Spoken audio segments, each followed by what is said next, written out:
एडसा तरफ़ां सिंध जो पानी भवाइण जूं कोशिशूं कयूं पियूं वञनि, जंहिं ते सिंध तरफ़ां एहतजाज कयो वियो आहे।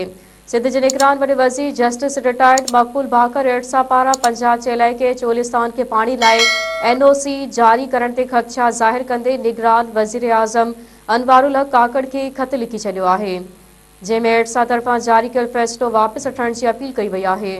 निगरान वॾे वज़ीर ख़त में ॼाणायो आहे त असांखे नंढे चोलिस्तान लाइ पाणी जी फ़राहमी बाबति NOC जारी करण ते सख़्त ख़दशा आहिनि। सिंध हुकूमत सां का बि मालूमात शेयर न कई वई हुई, जॾहिं त ॻुझे तरीक़े सां अचानक NOC जारी कई वई आहे।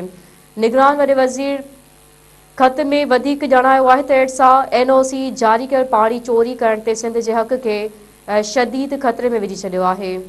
सिंध जे अवाम तरफ़ां मुतालबो कयां थो त ईंदड़ नई हुकूमत ताईं चोलिस्तान खे पाणी ॾियण वारो फ़ैसिलो वापसि वरितो वञे। वाज़े रहे त कुझु ॾींहं अॻु निगरान हुकूमत तरफ़ां एडसा में तब्दीलियूं करण ते कमु शुरू कयो वियो आहे। एडसा जी जोड़ जग खे बदिलाए सूबनि मां आयल मेंबरनि मां हिक खे चेयरमैन मुक़ररु करण बजाए वफ़ाक़ी हुकूमत जो हाज़िर सर्विस या रिटायर्ड एकवीं ग्रेड जो को कामूरो एडसा जो चेयरमैन मुक़ररु करे सघंदो, जंहिं ते सिंध तरफ़ां पिणु एहतजाज कयो वियो आहे।